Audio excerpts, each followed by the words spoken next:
Mak mana bisa kejadian saya itu? Awal-awalnya ini dari perselingkuhan lah. Itu mak mana kita dan bini kita tuh? Sebenarnya kan masalah pertama-tama sebelum dia pergi ke Batam kan. Pas dia meninggal ke Batam itu dengan alasan dia nyari gawean, nyari duit kan. Tapi tahu-tahunya iya banyak yang dari Facebook lah, live TikTok lah, apa kan yang cewek kan. Berapa kali kan tengah 2 bulan aku ya Batam itu. Posisi kita cerai belum itu? Belum cerai. Pas dia pisah rumah. Ya bisa dia di Batam, aku di sini kan. Assalamualaikum warahmatullahi wabarakatuh. Hai Sobat Mbak Tiwul, apa kabar semuanya? Semoga dalam keadaan sehat dan baik-baik saja serta dilancarkan segala urusannya hari ini ya. Terima kasih sudah mampir di video ini, tolong dibantu like dan subscribe-nya. Pertemuan antara sepasang suami istri yang sedang dalam masa talak pada hari Kamis tanggal 3 Juli 2025 dalam rangka acara ulang tahun anak mereka berakhir menjadi sebuah tragedi besar yang menghebohkan warga kelurahan Anak Petai, Prabu Mulih, Sumatera Selatan. Rasa rindu dan hasrat yang tidak terbendung Sandra Saputra kepada sosok istri yang 2 bulan lalu telah ditalaknya kembali bergelora. Bayangan untuk kembali merajut romansa pun menari di benaknya. Tapi bayangan itu harus pupus ketika mendapati kenyataan bahwa calon mantan istrinya itu tidak menyambut dengan baik angan-angannya.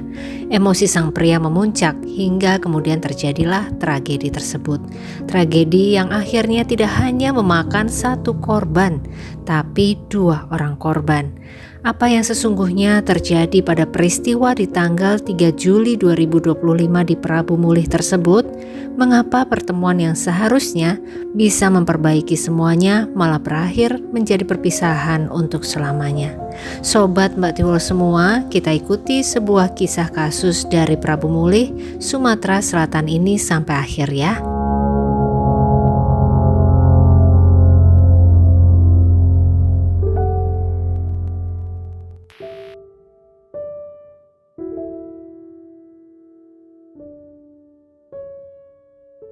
Sandra Saputra atau biasa dipanggil Chandra adalah seorang pemuda berusia 28 tahun yang merupakan warga desa Sukacinta, Kecamatan Sungai Rotan, Kabupaten Muara Enim, Sumatera Selatan. Sekitar 6 tahun lalu atau berarti saat usianya 22 tahun, Chandra menikah dengan seorang gadis cantik berusia 6 tahun lebih muda darinya bernama Lydia Christina. Lydia adalah warga dari Kelurahan Anak Petai, Kecamatan Prabu Mulih Utara, Kota Prabu Mulih, Sumatera Selatan. Berjarak tempuh sekitar 1 jam perjalanan darat dari daerah asal Chandra.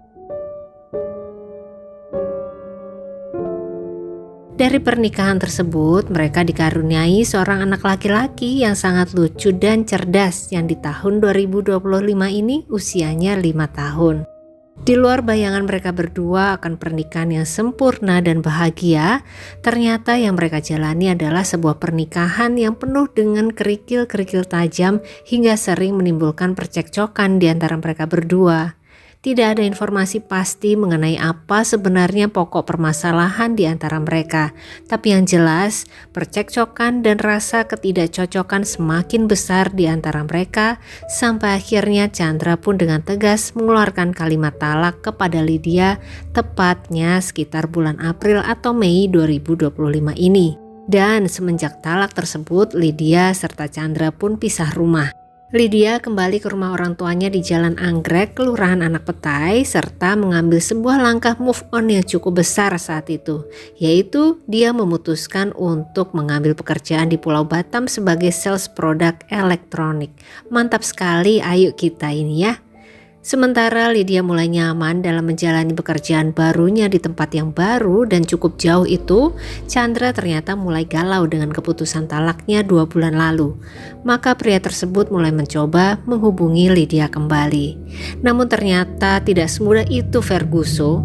Lydia merasa enggan pada awalnya untuk pulang ke Prabu Mulih guna menemui Chandra. Tidak mau menyerah begitu saja, Chandra akhirnya mengeluarkan rayuan pamungkasnya. Chandra memohon kepada Lydia untuk pulang ke Prabu Mulih untuk merayakan ulang tahun anak mereka pada tanggal 7 Juli besok, serta untuk mendampingi sang anak pada prosesi khitan yang rencananya akan dilakukan tanggal 3 Julinya. Hati Lydia pun tidak lagi bisa mengelak sobat. Kepentingan sang anak akan selalu menjadi nomor satu baginya. Maka wanita muda cantik itu pun setuju untuk kembali pulang ke Prabu Muli. Sesampainya di Prabu Muli, Lydia tinggal di rumah orang tuanya di Anak Petai.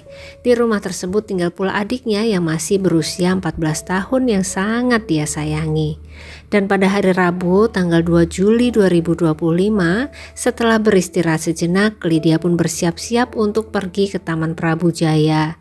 Dirinya diajak oleh Chandra untuk menikmati suasana pasar malam di sana dengan anak mereka.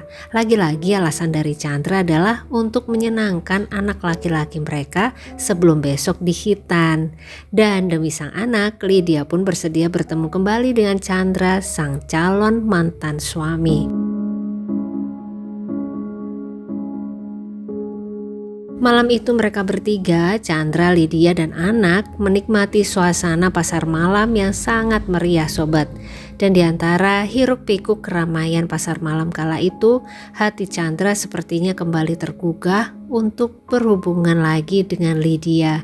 Dan dia berniat sepulangnya dari pasar malam nanti, Chandra akan menyatakan perasaannya kepada Lydia.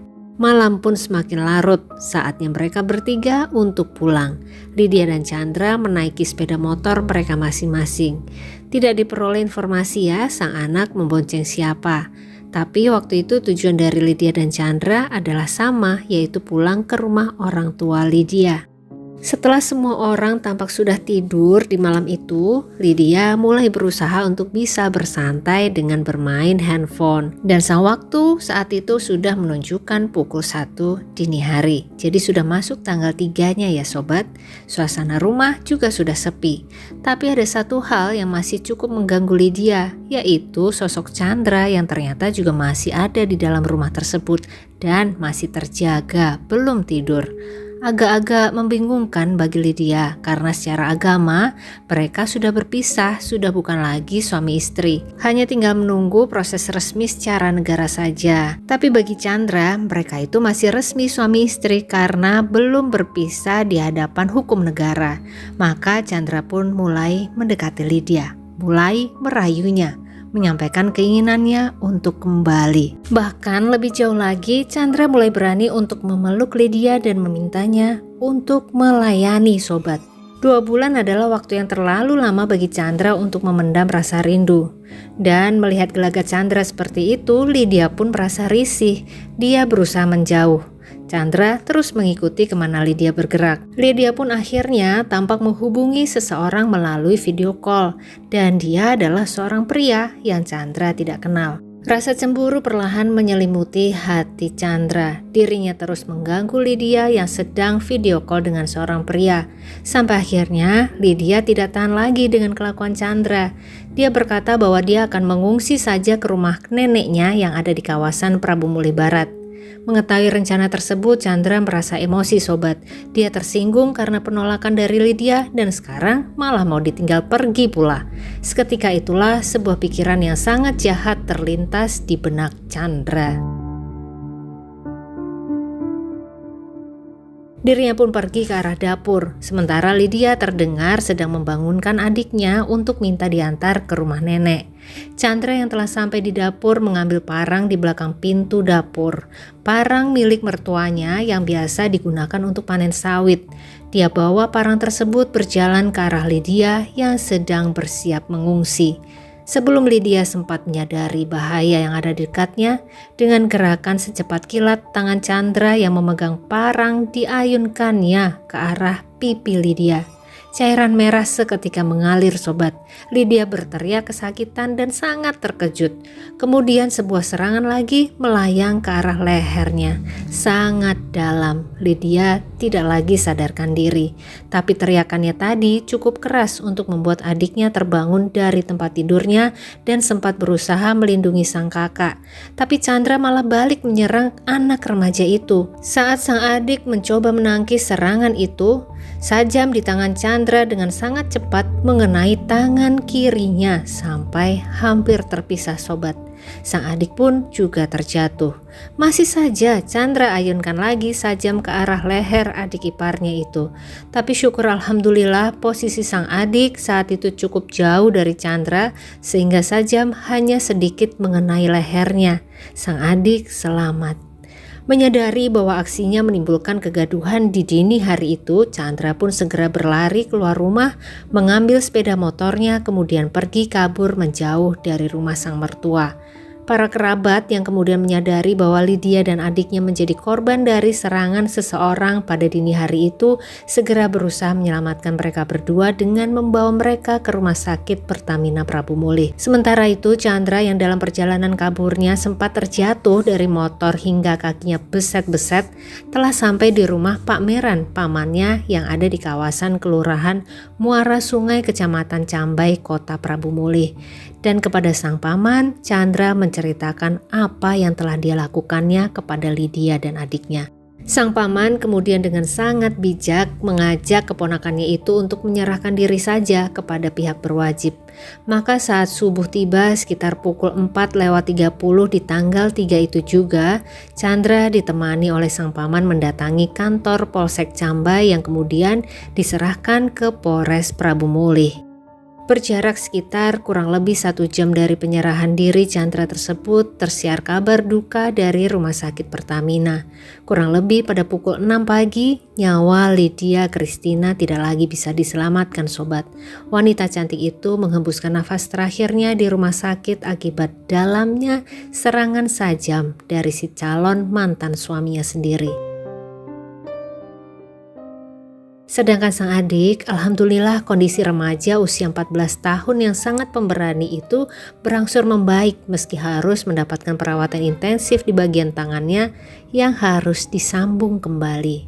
Kita doakan bersama ya sobat, semoga kondisi sang adik cepat membaik, baik dari segi fisik maupun dari segi psikisnya ya. Dan untuk Lydia Christina, semoga sudah dapat beristirahat dengan tenang di sana, diampuni segala dosa, serta diterima semua amal ibadahnya. Serta untuk keluarga yang ditinggalkan, semoga senantiasa diberi kekuatan dan ketabahan dalam menjalani ujian ini. Amin ya Allah. Atas tindakan kejahatannya tersebut, Sandra Saputra alias Chandra dijerat dengan pasal berlapis tentu saja. Di antaranya adalah pasal pembunuhan dan pasal KDRT dengan ancaman hukuman 15 tahun penjara, serta pasal mengenai perlindungan anak karena ada anak di bawah umur yang menjadi korbannya juga, dengan ancaman hukuman 5 tahun penjara. Semoga bisa mendapat hukuman yang setimpal dengan perbuatannya ya. Dan demikianlah sobatku semua, kisah kasus dari Prabu Mulih ini, sebuah kisah rasa yang bertepuk sebelah tangan hingga berujung duka. Bagaimana pendapat sobat semua mengenai kasus ini? Tulis di kolom komen ya. Dan semoga selalu ada pelajaran berharga yang bisa kita petik bersama. Jangan lupa berdoa meminta perlindungan dari Sang Maha Kuasa dimanapun dan kapanpun ya sobat. Terima kasih buat semua yang menyimak sampai akhir. Jangan lupa like-nya dan sampai ketemu lagi di kisah-kisah selanjutnya. Selamat beraktivitas kembali. Wassalamualaikum warahmatullahi wabarakatuh.